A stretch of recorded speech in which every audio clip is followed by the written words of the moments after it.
बताता हूँ, अल्लाह की रहमत के कुर्बान जाएं, अल्लाह की रहमत के कुर्बान जाएं कि आप कुर्बानी दे रहे हैं, करना क्या है।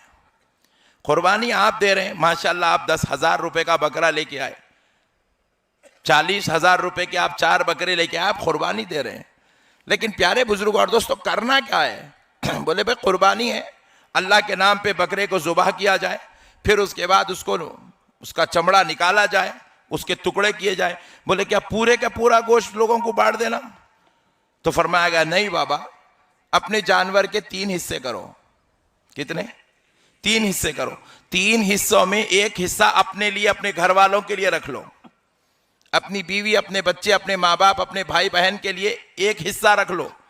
दूसरा हिस्सा रिश्तेदारों को दे दो। किसको दो भाई? रिश्तेदारों को दो।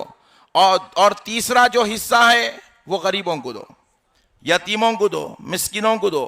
अब जरा गौर करने वाली बात है, मैं शरीफ आदमी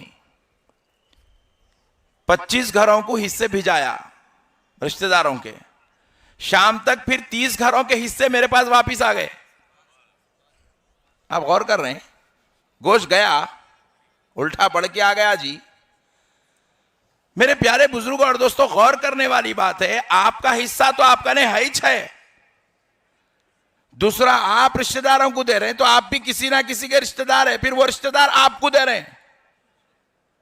गोश्त जा रहा कहां? अभी उल्टा क्या हो गया, एक साहब बकरा काटे तो उन्होंने बोले कबाबा डालना है। अब बकरे के गोश्त के कबाबा डालू बोल के ऊपर नीचे हो रहे, तो अल्लाह ताला क्या करें, इनके बकरे का गोश्त रिश्तेदार को भी जाके रिश्तेदार गन से गाय का गोश्त आ गया, लो डालो आप कबाबा। आप गौर कीजिएगा, मैं आपको हंसते खेलते इस्लाम समझा रहा हूं कि आपका ने गोश्त कम नहीं हुआ। ये आपकी हमारी मेंटालिटी, हम लोग सोच रहे हैं हम लोग जो बचा लिया हमारा है, गया सो चलेगा, नहीं गया आता। ये कानून कुदरत है, आपको अल्लाह कह रहा है रिश्तेदारों को दो, तो फिर आपके रिश्तेदारों को भी बोल रहा है रिश्तेदारों को दो। आप जब उनको देंगे तो फिर उन्होंने आपको देंगे, आपका ने तो गोश्त बराबर है। मगर हमने गौर किया, ए अल्लाह, फिर ये कुर्बानी देने से क्या हमारे गुनाह माफ होते हैं? रब कह रहा है बंदे एक गुनाह की बात कर रहा है, अगर तेरे नामे आमाल में 70,000 भी गुनाह है तो कुर्बानी के बदले मैं माफ करने को तैयार हूं, मैं माफ करने के तैयार हूं। प्यारे दोस्तों जरा गौर करो, कुर्बानी का गोश्त क्या अल्लाह को पहुंचा? नहीं पहुंचा। कुर्बानी का गोश्त आपने रिश्तेदारों को पहुंचाया, गरीबों को पहुंचाया। अल्लाह कह रहा है मैं सारे गुनाह माफ करने को तैयार हूं, फिर आपका गोश्त रिश्तेदारों के पास से आपको वापस भी आ गया।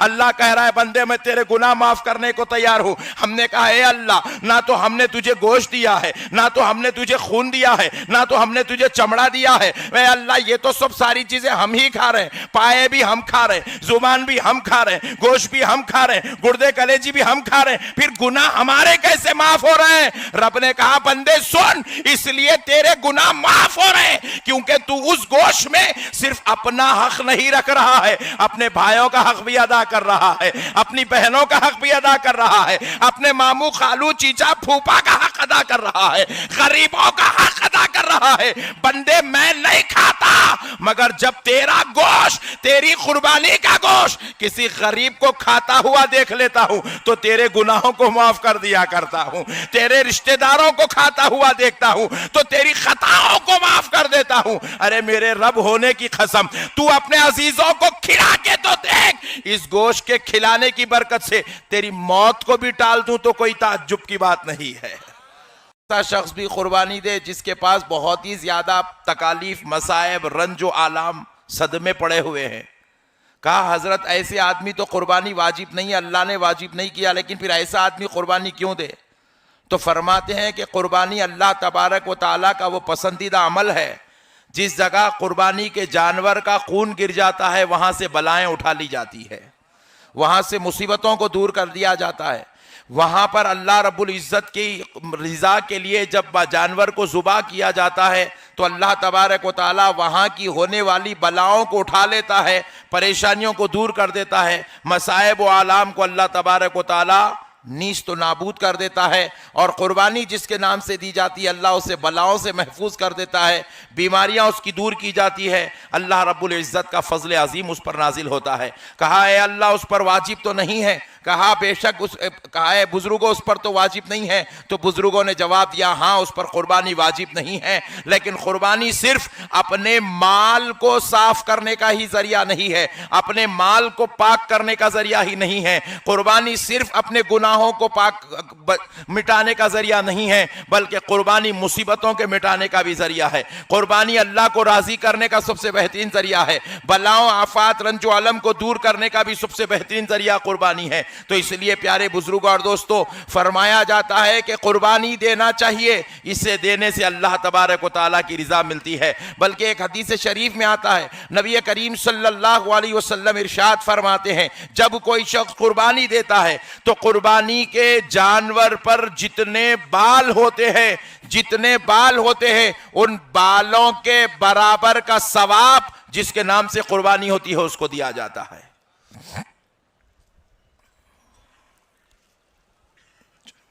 छोड़,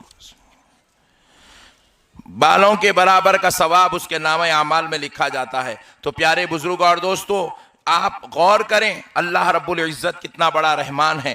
मैं आपको अब ज्यादा मसले इस मौजू पर नहीं बताऊंगा, क्योंकि आप सुनते ही रहते हैं और आप जानते हैं, लेकिन एक बड़ा बारीक मसला मैं आपको बताता हूं। अल्लाह की रहमत के कुर्बान जाएं, अल्लाह की रहमत के कुर्बान जाएं कि आप कुर्बानी दे रहे हैं, करना क्या है?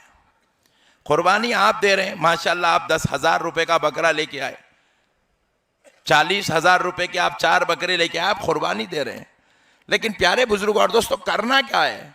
बोले भाई कुर्बानी है, अल्लाह के नाम पे बकरे को ज़ुबाह किया जाए, फिर उसके बाद उसको उसका चमड़ा निकाला जाए, उसके टुकड़े किए जाए। बोले क्या पूरे का पूरा गोश्त लोगों को बांट देना?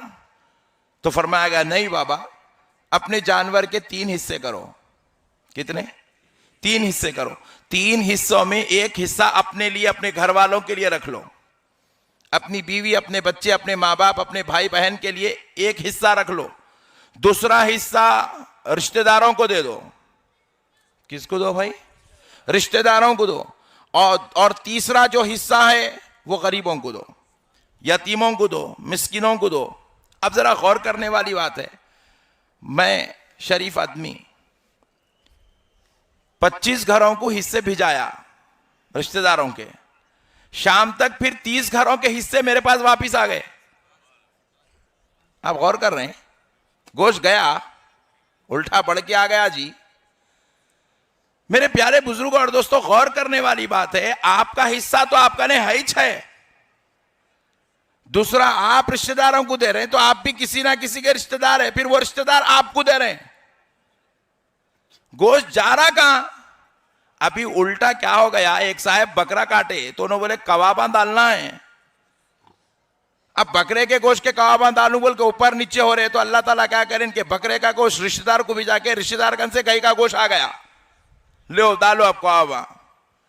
आप गौर कीजिएगा, मैं आपको हंसते खेलते इस्लाम समझा रहा हूं कि आपका ने गोश्त कम नहीं हुआ। ये आपकी हमारी मेंटालिटी, हम लोग सोच रहे हम लोग जो बचा लिया हमारा है, गया सो चलेगा, नहीं गया आता। ये कानून कुदरत है, आपको अल्लाह कह रहा है रिश्तेदारों को दो, तो फिर आपके रिश्तेदारों को भी बोल रहा है रिश्तेदारों को दो। आप जब उनको देंगे तो फिर उन्होंने आपको देंगे, आपका ने तो गोश्त बराबर है। मगर हमने गौर किया, ए अल्लाह, फिर ये कुर्बानी देने से क्या हमारे गुनाह माफ होते हैं? रब कह रहा है बंदे एक गुनाह की बात कर रहा है, अगर तेरे नामे आमाल में 70,000 भी गुनाह है तो कुर्बानी के बदले मैं माफ करने को तैयार हूं, मैं माफ करने के तैयार हूं। प्यारे दोस्तों, जरा गौर करो, कुर्बानी का गोश्त क्या अल्लाह को पहुंचा? नहीं पहुंचा। कुर्बानी का गोश्त आपने रिश्तेदारों को पहुंचाया, गरीबों को पहुंचाया। अल्लाह कह रहा है मैं सारे गुनाह माफ करने को तैयार हूं, फिर आपका गोश्त रिश्तेदारों के पास से आपको वापस भी आ गया।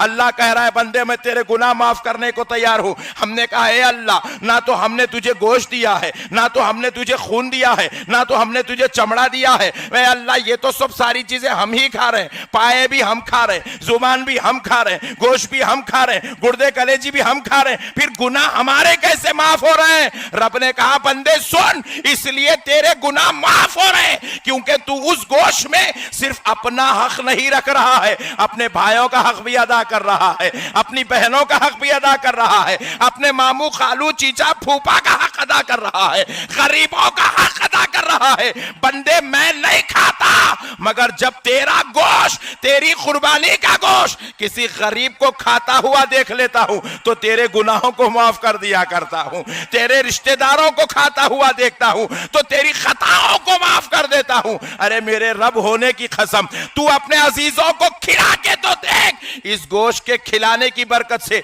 तेरी मौत को भी टाल दूं तो कोई ताज्जुब की बात नहीं है।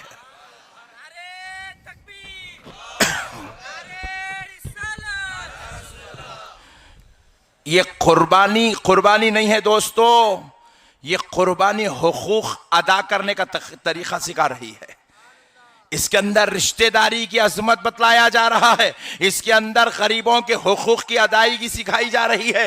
रूहानियत अलग चीज है। ये जो हमारे सामने जाहिरी कैफियत है, ये जाहिरी कैफियत है कि गरीबों को खिलाने से अल्लाह खुश होता है, रिश्तेदारों को खिलाने से अल्लाह खुश होता है। मेरे प्यारे बुजुर्गों और दोस्तों, हमारे बुजुर्गान दीन फरमाते थे आप अपने आप को फाकाकश बना लो, यानी कि कम खाने वाला बनाओ, कम खाने वाला बनाओ, क्योंकि ज्यादा खाने वालों पर गफलत तारी होती है, वो अल्लाह की इबादत कामिल व अकमल तौर पे नहीं कर सकते। कहा अपने आप को कम खाने वाला फाका कश बनाओ, और जब दूसरों की बात आ गई तो ज्यादा खिलाने वाले बन जाओ, ज्यादा खिलाने वाले बन जाओ। क्योंकि प्यारे बुजुर्गों और दोस्तों, सरकार गौसे पाक रज़ी अल्लाह तआला अन्हु इरशाद फरमाते हैं, अल्लाह रब्बुल इज्जत ने मुझको इस शान का मालिक बनाया कि मैंने अल्लाह के फजल से लौहे महफूज को टटोलना चाहा तो मैंने लोहे महफूज को टटोला।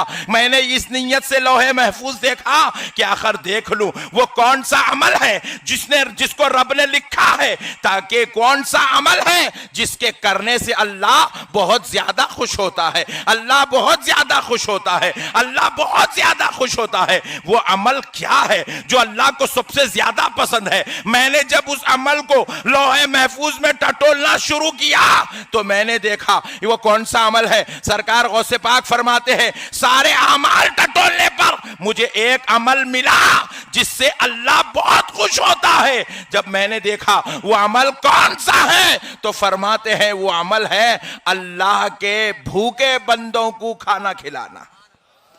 किसको खाना खिलाना?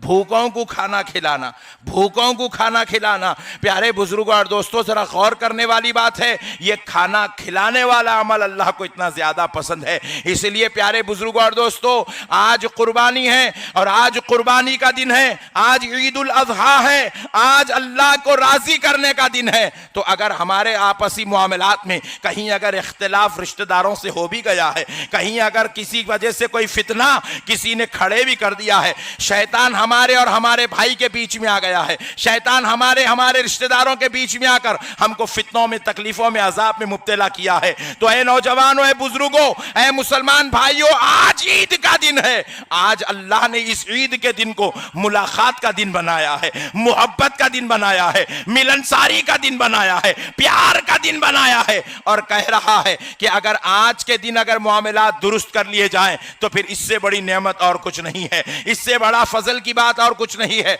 और मामलात दुरुस्त करने के लिए बेहतर क्या है? आपका अगर किसी भाई से इख्तिलाफ है तो करिए क्या? कुछ भी नहीं, अपनी कुर्बानी का गोश्त उसके घर को भेज दीजिए, मसला हल हो जाएगा, टेंशन खत्म।